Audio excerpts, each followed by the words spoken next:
Hey, welcome back. Today I've got something really cool. These are two SIG 229s. They are not new, these are old. If you can tell by the one, I don't know if it's gonna be on your left or right when it plays out, but the one that my hand's on right now, if you look at this gun real closely, you can see a tremendous amount of wear. This was a duty pistol for me. It was issued to me in 2000. I carried it, I think, up until around 2018. So this was a duty pistol full time, my everyday carry, if you will, because it was mandatory that I carried this. I mean, look at the amount of holster wear on this thing. Cool thing about this gun, if you can see, it's SIG Arms in Exeter, but I'm trying to get, it's a little worn. It's been worn from the holster, but this was made in Germany. So this is one of the cool ones that's old, really, really old. You can see there's no rail. So, you can't put a rail system, you can't put a light, can't put anything on it. Obviously no MOS for the optic. This is real old school. But I can tell you this was an awesome, awesome duty weapon. The only time I had an issue at the range with this weapon was my own fault. This is a 357 SIG, and I had chambered, somehow mixed in my ammo, a 40 cal Smith & Wesson. So the 40 cal Smith chambered. Luckily for me, it did not go off. So I don't know if it would have went off. I'm sure it would have done some damage to the weapon. If anyone of you is lucky enough to put a 300 Blackout into a 5.56 and see how that goes, I've done that. It doesn't go too well. Blows the barrel of the 5.56 apart. So been there, done that. I actually did that on a Sig Sauer M400 lower, and the lower held up, but the upper just blew to pieces. So getting back to this one, look at the amount of dings and stuff. This is a cool thing. Look at underneath here. So that portion right here, that is from the seatbelt. So that has been ground down just from me getting in and out of the car and the seatbelt hitting that repeatedly for years and years and years. This gun is very well maintained. I bought this weapon back from my agency on a buyback when we traded in for new weapons. So, I got a pretty decent deal. What happens is you don't buy it right from the town. You end up buying it from SIG, but they cut you, a decent deal. You pay fair market value for it. But I'm emotionally attached to this thing, so I had to have it. I just love it. If you could see, I'm kind of gleaming it like a jeweler. If you can see that holster wear, I mean, that is, when you get a weapon like this, there's a history to it. It's been around the block. Cool thing about SIGs, especially this SIG, well, any of these SIGs, these old school, you just flip this switch down, and that's all you do to break this thing down. That's it. You can take the spring. You can see this is very, very well maintained. It's got a brand new recoil spring in it, brand new sights.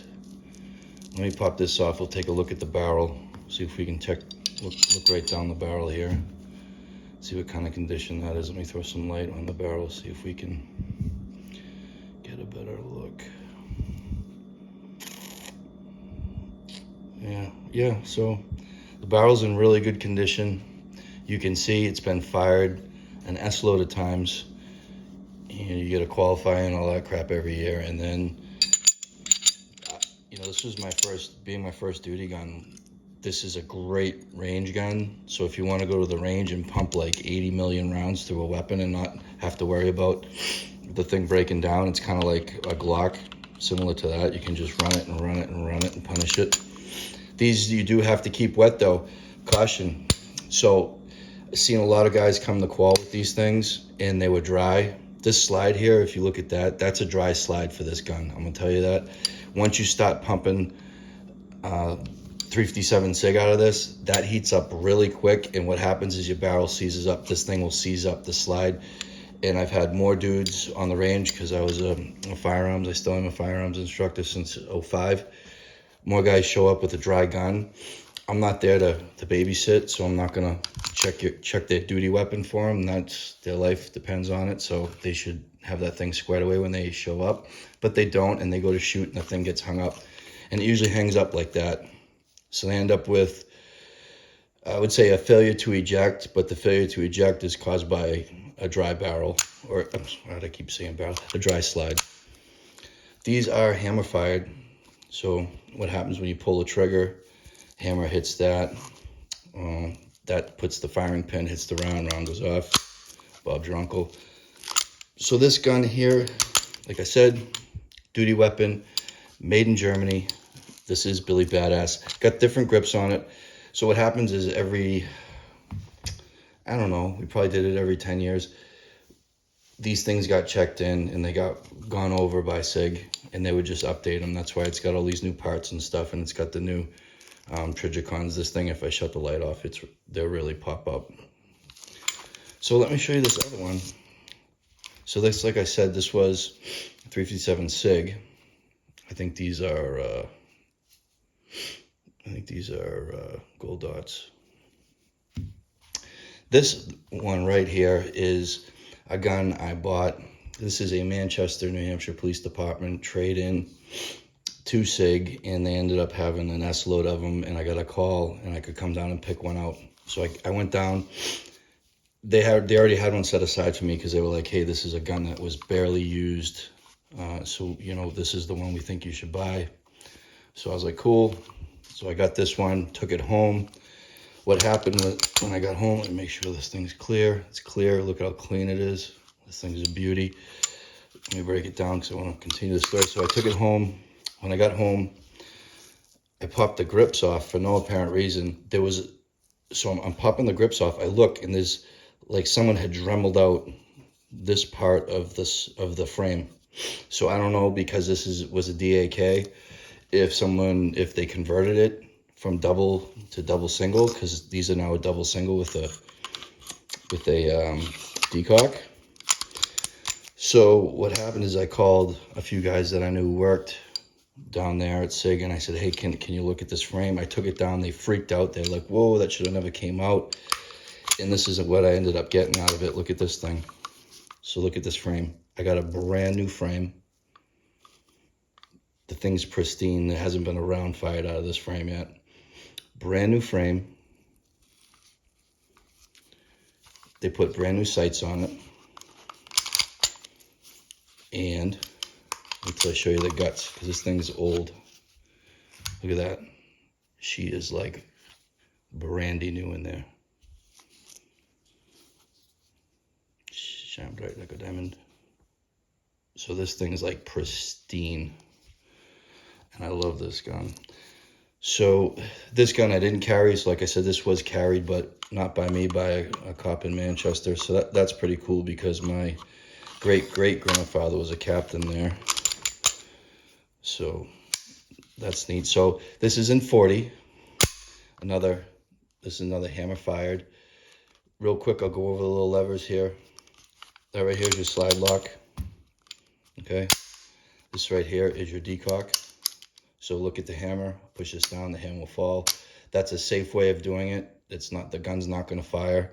These are built way before the drop and fire type days. Those are the striker fired weapons. These are hammer fired weapons. And I can tell you, this weapon right here was literally dropped onto concrete, and it didn't go off with the hammer like that. So I had to have work done because it whacked the hammer out. But it fell with the hammer cocked, and it didn't go off. This one I haven't dropped yet. So this, I also had these grips put on. They were like $1.15 at the time. So short money for that, and it looks pretty cool. This is a newer version, I think, but you know, Smith & Wesson. So when I was taught, most of this channel, we've looked at these pocket guns, micro guns, some rifles, and a few shotguns. These are guns, unlike these micro weapons that we've been looking at in pocket guns. If you want to go to the range and have fun, these are like some guns I would recommend. You know, full-size SIG, full-size Glock, full-size Smith & Wesson, M&P, any of those, CZ, Beretta, like a 92, any of the full-size guns that can withstand just a beating, because I can tell you these things withstand an absolute beating. You can go to the range, fire like, you know, like Blazer or, you know, FMJ stuff all day, just boom, boom, boom. You're not gonna have any issues. Just like I said, I'm talking from experience, keep them wet. Look at this thing, it's dry. I can tell you right now, if I took it and pumped, I'd say 20, 25 rounds at a quick pace through here, like maybe a mag and a half, this thing's gonna hang up. So, little trick I learned in Nam, just don't keep it super wet, but it's not a Glock. You can't keep it dry, it's not gonna run, it's gonna hang up. There's a lot of contact in here. That slide makes contact with this whole length.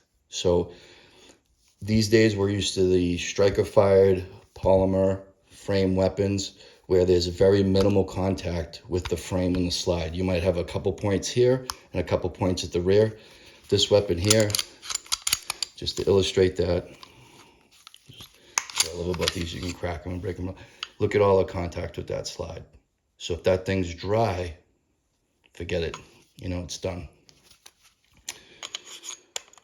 So that is what I know about the SIG 229s, and I'm speaking from tons of experience with these.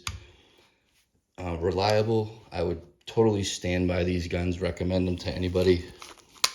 If you're looking for a good range weapon, I think these can be had for short money. I don't know about the Germans. I think these things are pretty rare now, but I think they can be had for pretty short money because they're kind of moving out of vogue. Like I always say, thank you for supporting the channel. I'm going to keep the videos coming. I think I got a Colt one coming next. Thank you for the love. And like I always say, keep your head low in the foxhole.